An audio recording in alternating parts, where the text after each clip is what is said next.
Hiya, you catch me again, baking, surprise, surprise. Today is about, and yesterday actually I'm continuing on, making for a indoor boot sale at our local community centre. So I've got a table there for baked goods, and I'm going to do cookies, stuffed cookies, brownies, what else am I doing? Some cupcakes. I'm going to make some Remembrance Day cupcakes as well, with it being Remembrance on Sunday. And I'm doing some stuff for the kids, so I'm doing some sweet cones and things like that, Christmassy themed, and I'm making some special Christmas chocolates as well. Just to make everything feel just that little bit festive, because we're nearly there. So we might as well make a start on the table looking really Christmassy. So today you just catch me getting these trays ready.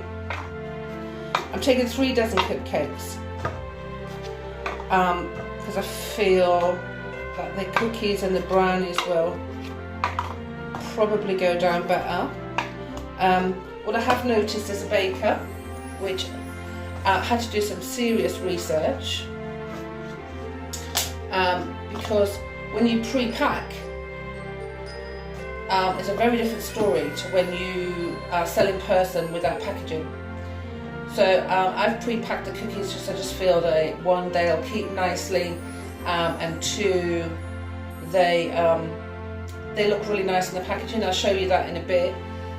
But I've had to buy a labelling machine, allergy labels, and I've been making my own labels with necessary information on, like, you have to tell people what the product is. So M&M's cookie, you have to list your ingredients and your allergens, and of course you have to do a best by date. I've been doing the best by as I consume within 3 days, because they don't have any preservatives in added, although flour does have preservatives in, but you know what I'm saying. So it's been a real learning curve, and I spent all day yesterday designing the labels and putting my packaging together so that the cookies look nice in the packaging. Let me just go grab one, I'll show you what it looks like. So as you can see, these are the cookies that I've been doing in the packaging. I've got a nice little bit, it's like a greaseproof paper that I put on as backing. It's just got little bakery quotes on there, nothing exciting. A little sticker for my bakery, contact information, what's in the cookie, and on the back I've got ingredients, allergies, and then obviously the consume at the bottom here.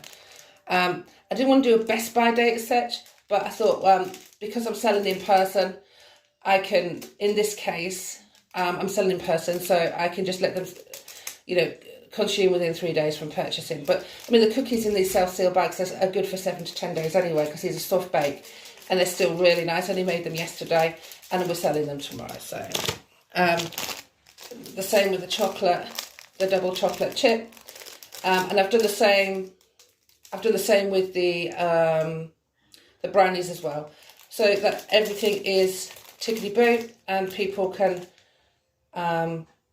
clearly see what they've got, and they've got the allergy information and ingredients on the back. However, if I was selling these on trays, unpacked, I wouldn't need to do that. So I could then just put up an allergy notice, and obviously if people buy the baked goods unpackaged, I can just make sure that they have no allergies before I sell them the product. So you haven't got any allergies? No, thank you very much, there you go. But because they're pre-packed, I have to. So yeah, it's another chore, and quite frankly the packing takes longer than the baking. But now that I've cracked sort of what kind of labels I need and things like that, it's going to be a bit quicker today, fingers crossed. So getting ready for this fair was not just about baking cakes. Okay, so I've not done one before. I did a cake stall a few years ago, and it was simple. They weren't pre-packed. I just found now that with the rules and regulations, and to give customer confidence that you've got to pre-pack. Okay, so that's fine. And I've already talked about the labelling, which is cool. But the issue we've got is, how do we get it there? And once we get it there, how do we keep it nice? So I had to buy a load of containers. So we've got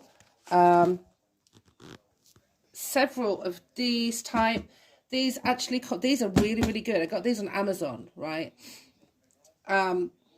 Yeah, like I said, they're really, really good. I've got my glasses on because I can't see the blinking screen. Okay. And also, the inside tray, you can put in your cupcakes, like your 12 cupcakes. This holds 3 lots, which is great, but they also separate out. If I don't know whether you can see that, they've got like latches all the way, so you can separate them out to single. So it means you can also become a display. So you unlatch it, and then you can display your cupcakes on the table and put the cover over the top as well. It's see-through, so people can see the cakes, and it keeps them covered, which is really good. And on the other side, you can turn the handles and have a flat tray. So if you want to display cookies or brownies, or I'll just move a bit right in the light there, that's better. If you want to display cookies or brownies or something like that, you can use them in flat. But it's also the boxes. Like, you have to have so many packaging, like the packets, bags to put the goods in, boxes for multiple orders. So again, I end up having to have loads and loads of stuff. So I've just got to show you this. Just bear with me for a second. And this is the Christmas stuff I'm working on as well. So I'm making these cute, can you see that? These cute little chocolate wreaths. These are Lindt. These are Ferrero Rocher. Aren't they cute? And there's all my crafty station there. I've got a few more. Got a few more left to do. Excuse the Coke bottles. That's got toppers in. And then again, so these are the boxes that I'm be putting my goods in. These are just from Amazon or Temu. I got some from Temu as well. And like the cupcake, Christmassy style cupcake boxes as well to put the cupcakes in. Oh, I did these as well, which are little reindeer hot chocolates, again pre-packed, and it's got all of the information on the back. These bags come pre-printed, and I just filled them up, put some wobbly eyes on, tickety bow, and I've done some little Christmas style sweeties for the kids. Because this one's at the community centre, and they're pretty cool. They're nice little stocking fillers. Yeah, so bear in mind, when you do your first Christmas fair, there's loads to think about. And finally, what I would say, the final thing to think about when you're doing the fair is make sure your allergy information is accurate and correct. Make sure you, if you have a table, I would also advise displaying your allergy sheet on the table as well, just to make sure that you're doubly covered. And if you're selling to the public, it is advisable also to have the public liability insurance. That's not expensive for the basic insurance though. It's about a tenner a month, if that. It's really important to have it. A lot of venues will not accept you without a health and hygiene certificate, a public liability insurance, and of course your registration, 5-star, whatever star you are, with your local authority. So those are all the key things. It sounds really complicated, but you just sort of work it up in stages.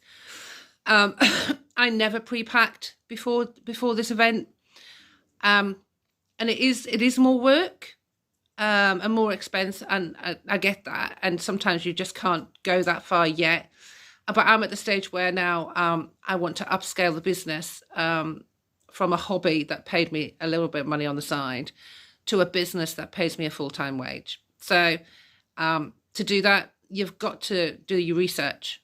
I'm happy to help anybody. So comment if you've got any questions and you think that if I can help you, I'm happy to do so. And if you've had any experience on market stalls or on fairs or fetes, let me know what your experience is. And, you know, if you've got any advice for me, I will take it on board, I assure you. Anything I can do to make sure that everything goes smoothly and we get lots and lots of baked goods out there to happy customers. I'll catch you all on the next one.